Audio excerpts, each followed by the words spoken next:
capitalist consumption, and the supermarket experience. The first time I can remember engaging with the idea of consumer culture was when I turned old enough for my family to let me walk to the mall by myself. With $5 in my pocket and my best friend in tow, we wandered into Hot Topic and promptly realized that we couldn't afford anything but matching buttons.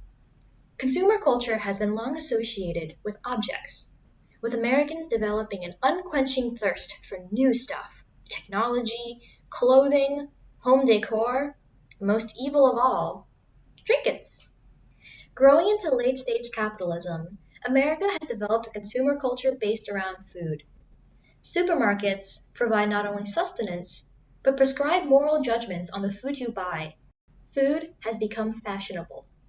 Examining the universal experience of shopping at a supermarket reveals the truths of our consumerist capitalist society. From the many, many varieties of brands on supermarket shelves that showcase the convenience and quality of American living, to the colorful arrays of fruits and vegetables that never seem to change, even as the seasons do, American supermarket chains play an important role in keeping Americans trapped in the cycle of consumption. This video will explain how from produce to meat, DiGiorno to Purina, the American supermarket uses evocative imageries, illusions, and judgments to keep us coming back for more. This video is separated into 4 chapters. History of the supermarket. Disregarding seasons. Fruits across the world. Excessive packaging. Plastic on plastic. Abundance of choice. The store shelf cornucopia. And the ethics of eating. Timestamps are on the screen. There are a few things to keep in mind before this video begins. If stores such as Dollar General, Walmart, or Kroger are the only options near you, this video need not apply. Redlining, underdeveloped swaths of suburban America, and corporate monopolies have made it so that these stores might be your only option for getting fresh food. Instead, this video serves as a guide to becoming aware of the systemic issues with consumption that manifests itself within supermarkets, not a prescriptive video to condemn individuals. Chapter 1. History of the supermarket. A supermarket is defined by Wikipedia as a self-service shop offering a wide variety of food, beverages, and household products, organized into sections. However, supermarkets did not begin this way. Old-style groceries had the buyer giving the clerk a grocery list and being handed back a bag full of their groceries. The building of the Piggly Wiggly, the first modern grocery store, marked the beginning of shoppers being able to pick their own products.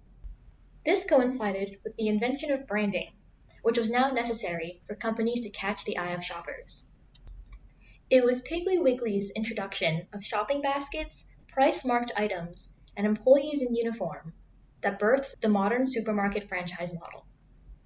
As the industry evolved, techniques such as branding, loyalty programs, smart product placement all became more common, enticing shoppers into buying more. In modern supermarkets, the presence of capitalist consumerism is deeply felt and may never truly be divorced from the model. Chapter 2. Disregarding seasons. Fruits across the world. I began my eyes on the ground research by entering my local supermarket chain, Safeway. Already hanging above the entrance is a Starbucks sign, an omen of things to come. The first stop in our adventure is the produce aisle. Typically, I get my produce from the farmer's market so I can eat seasonally and locally. This keeps my carbon footprint low and my dollars circulating within the local economy.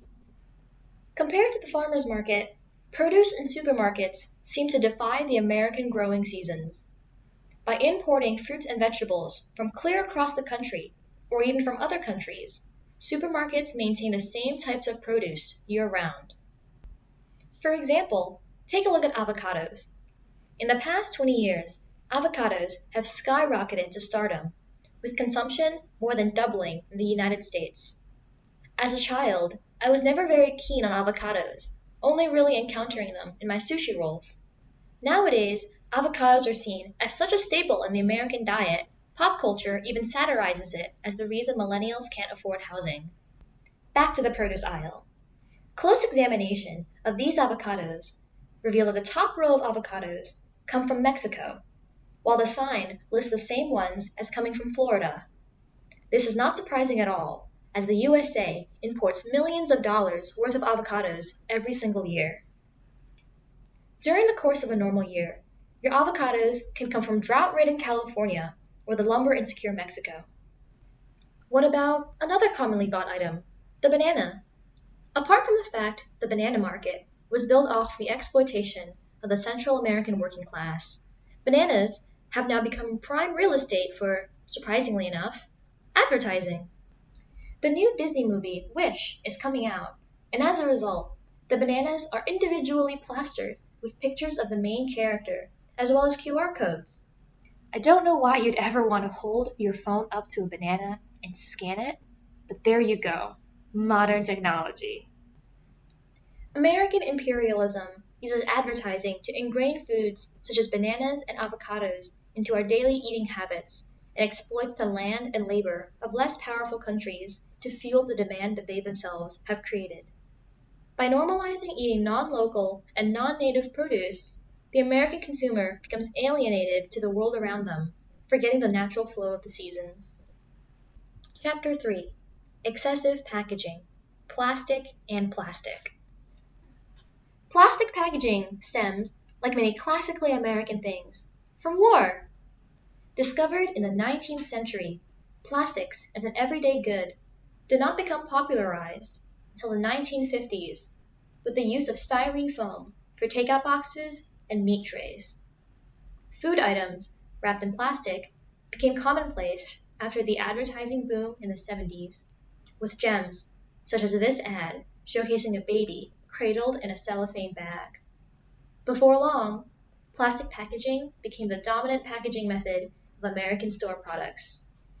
Before I begin this segment, I want to acknowledge that pre-cut and pre-packaged foods is often useful for disabled and neurodivergent people. However, this segment is examining the broader trend of excessive packaging, which is a result of decades of oil lobbying and was not designed for the support of disabled or neurodiverse populations in mind, but instead designed to generate profit through destructive means.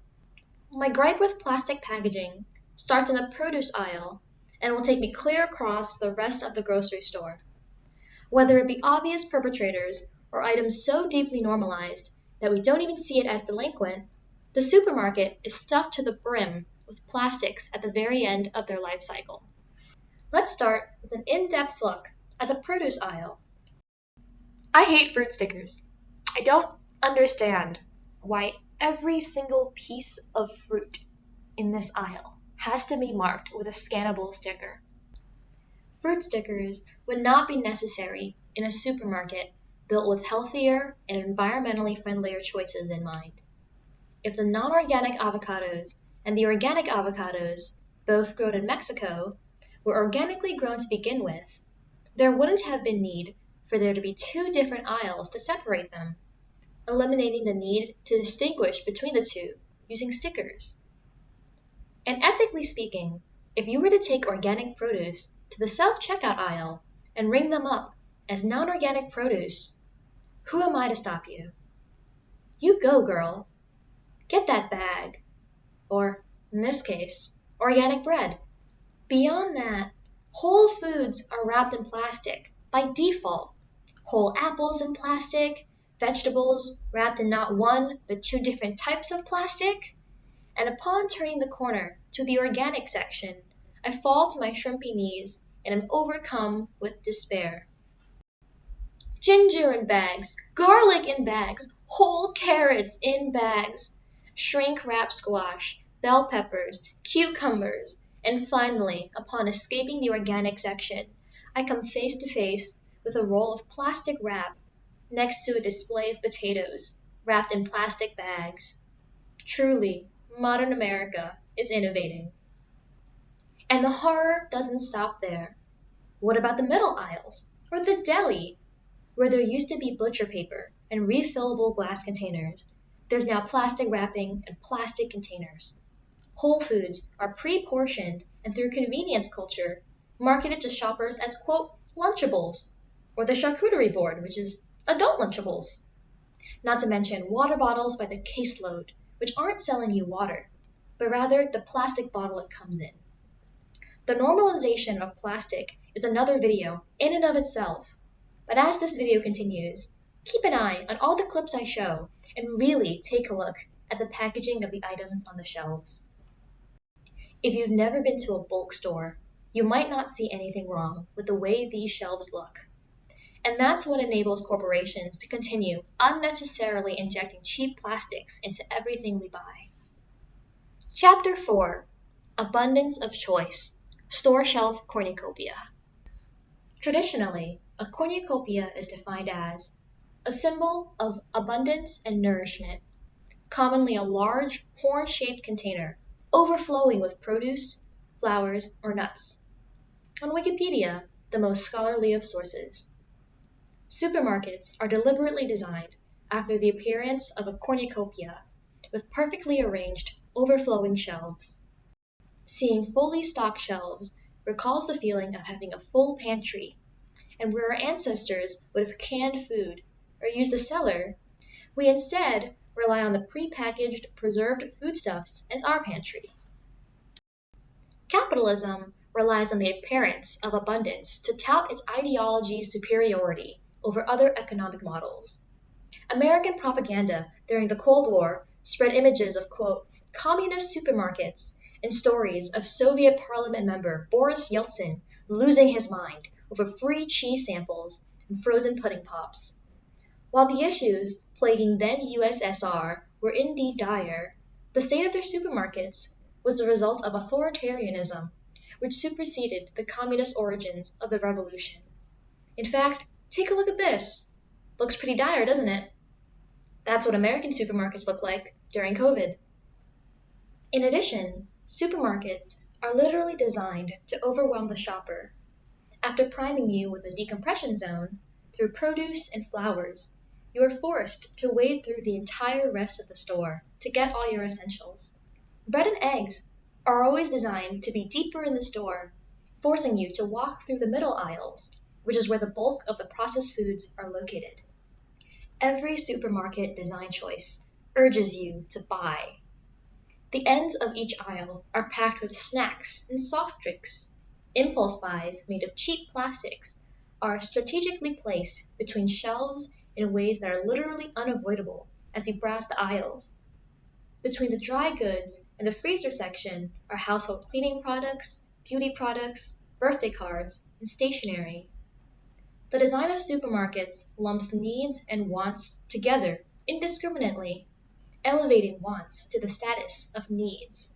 Plus, if you take your kid shopping with you, the lower shelves are chock full of advertisements aimed at children, featuring their favorite characters, such as Mario, Paw Patrol, Mickey Mouse, Pokemon, and Knuckles the Echidna. The modern supermarket not only presents to us large amounts of product, but an increasing variety of them as well. Passing the fifth shelf of rice-a-roni or pasta-roni related products, the similar but different products reinforce the capitalist ideas of the free market. For as long as American capitalism has thrived, the notion of capitalism breeding innovation has been a cornerstone of the ideology. However, the preoccupation with giving consumers increasing choices results not only in decision fatigue and paralysis, but also in the creation of pointless variation. One such pointless variation is the name brand versus store brand development. Every major supermarket chain has a private label, Safeway's being Signature Select. Often, the store brand items are cheaper than its competitor, despite research having shown that oftentimes the store version is identical to the name brand.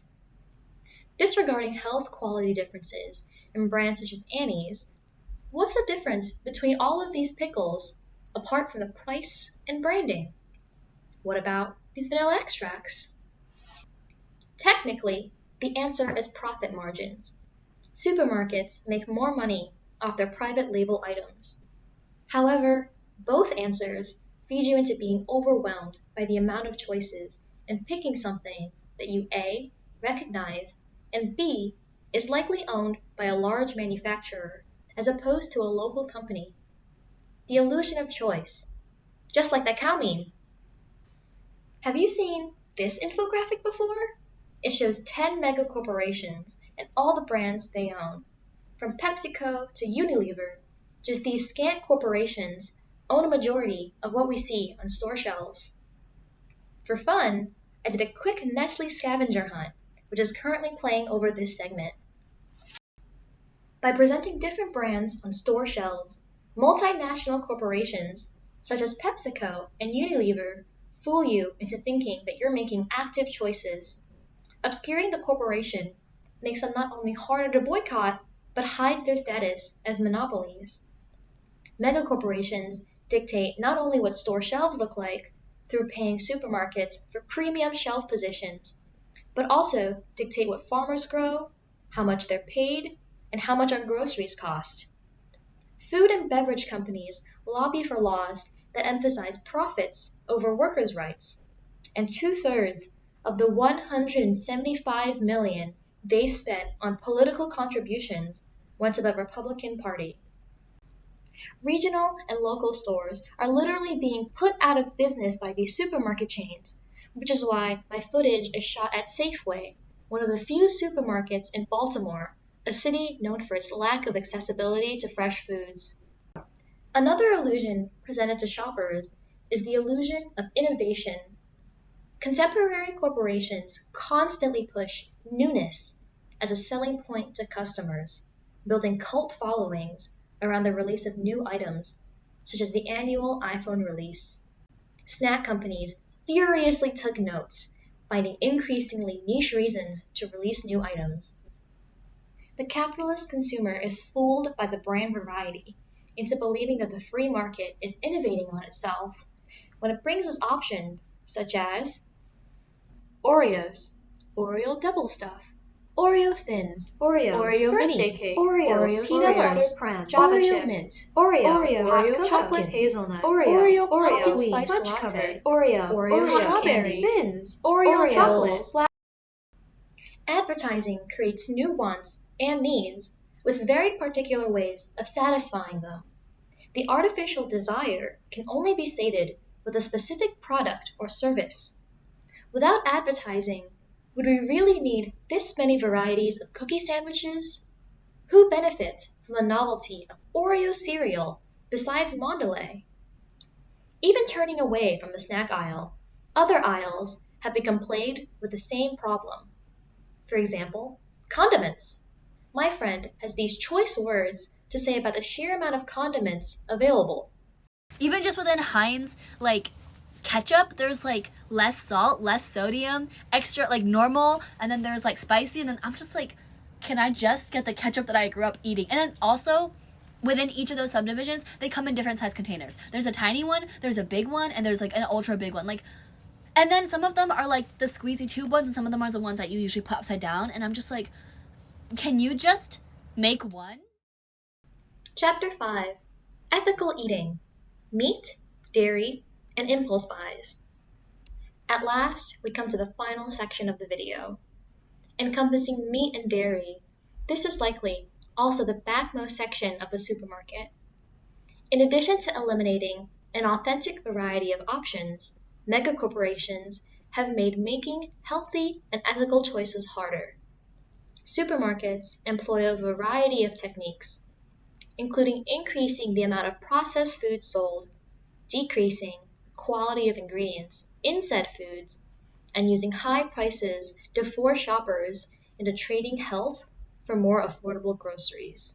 Research indicates that on average, 60% of American diets are composed of ultra-processed foods, defined as foods created using industrial techniques.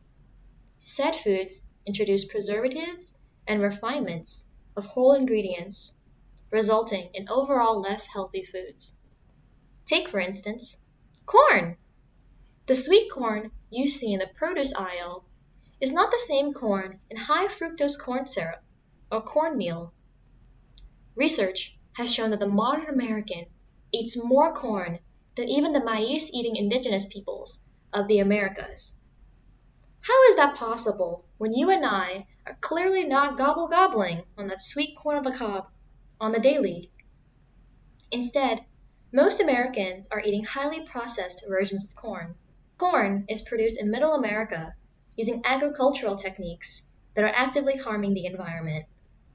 Farming corn has become a positive feedback loop, with farmers increasing corn production, leading to lower buying cost, forcing them to farm even more the next year to make up for losses. You can reference the documentary King Corn for more information on the specifics of farming corn. After being farmed, the corn is heavily refined into artificial sweeteners and additives. And here we have the answer to why Americans eat so much corn. Corn-derived ingredients. Take a look. Ascorbic acid, calcium citrate, cornstarch, citric acid, potassium citrate, cornmeal, saccharide, cornstarch, sodium citrate, maltose, sorbitan, desylglucoside, monostearate, maltose corn syrup. As somebody who can't quite yet afford meat from the farmer's market, I've been relegated to reading the packaging on my supermarket meat to try and buy the best meat. Quote, good meat, though, is a nebulous concept. What makes a meat high quality? What does grass-fed, organic, all natural, free range, or pasture-raised even mean? The USDA states that prime cut beef comes from, quote, young, well-fed beef cattle. So what does that say about the lower grades of beef? Looking at a typical supermarket shelf, there's also another layer of confusion to contend with, the diet of the meat. While store-brand meat often has the bare minimum USDA approval, other brands might market their meat as grass-fed or Angus, Wagyu even. While terms like Angus and Wagyu have been repurposed by advertisers to attract attention, grass-fed beef does genuinely have a different quality when compared to regular beef. Although it might seem like a surface-level difference, cows fed mostly grains, like processed corn, result in meat that's less nutritious and composed of unhealthier fat. However, literally none of this matters if you can't even afford it in the first place. A pound of ground beef at Safeway can almost double in price, from $5 for grain-fed beef to $9 for grass-fed. Knowing that grass-fed beef is healthier for you doesn't matter if you're low income. Our capitalist society is full of manufacturers racing to the bottom to provide products that give them the highest profit margins, all at the cost of health, the health of the people or the health of the animals. As my age is near the age of an iPad baby, I'm able to paraphrase this soundbite from TikTok. Only in this day and age can I go to a supermarket and decide how much I want to pay for the happiness of the chicken that laid my eggs. The chicken that laid this egg lives in a box apartment, and this one lives in a penthouse suite and has their cloaca massaged daily to promote healthier eggs. Despite this sarcasm, chickens are indeed treated vastly differently. Cage-free, pasture-raised, and free-range are all different. Cage-free is barely a step up, with chickens unable to be outdoors. Free-range indicates access, but there's no standard definition for how much outdoors access is considered free-range. Finally, pasture-raised chickens are the chickens that you associate with petting zoos, where they get much more space to roam. But you know what's coming next. The cost. Cage eggs go for 30 cents each at Safeway. Cage-free, 41. Free-range, 54. And pasture-raised, a whopping 71 cents each. This predatory pricing practice, combined with stagnant wages, forces many Americans to choose between their health and their ability to keep a roof over their head. The average American spends 12% of their income on food, which comes out to around $9,000 a year. If you're living paycheck to paycheck, you have no choice but to buy the cheapest and crappiest food. Thus is the American condition. Conclusion. So what does this mean? TLDR, the American food system is broken, and I've just spent half an hour describing how. Supermarkets indoctrinate us into expecting the same produce day after day, using exploitative means to keep up this fabricated expectation of reality. And in the same store, they relegate fresh foods to the edges of the store, filling the center aisles with processed food and excessive packaging. Branding obfuscates the true nature of the food you're buying, and food and beverage monopolies drive every other option out of the industry until they alone are able to decide what you eat. The presence of capitalist consumerism is built into supermarket chains and will never leave. America is killing us for profit. Unfortunately, without overhauling the entire food system of the US, there's no way for everybody to be able to afford better groceries. Even the food my family has received from food banks are often canned or heavily processed so that they can last longer. So what do? There are many Americans that can't simply up and abandon supermarket chains. Many people live in car-centric suburbia, where the only choice is Walmart, and better options seem out of their reach. There are delivery alternatives, such as joining a CSA, or a company like Misfit Markets, where you'll get produce from local farmers delivered to your door. And for those that are able to, start looking into how you can ease your dependence off of supermarket chains. Look into a bulk store near you, and bring your own bottles or jars to refill. Try buying produce from a farmer's market. You'll know where your money is going, and you'll grow more in tune with the annual cycle of the earth. Change can even start with being conscious of what's being advertised or pushed onto you, so that the next time Cheetos collaborates with Mountain Dew or something, you won't buy into it quite so easily. When living in a society where everything is telling you to buy more, consume more, shop more, sometimes the most radical act can be to simply buy nothing.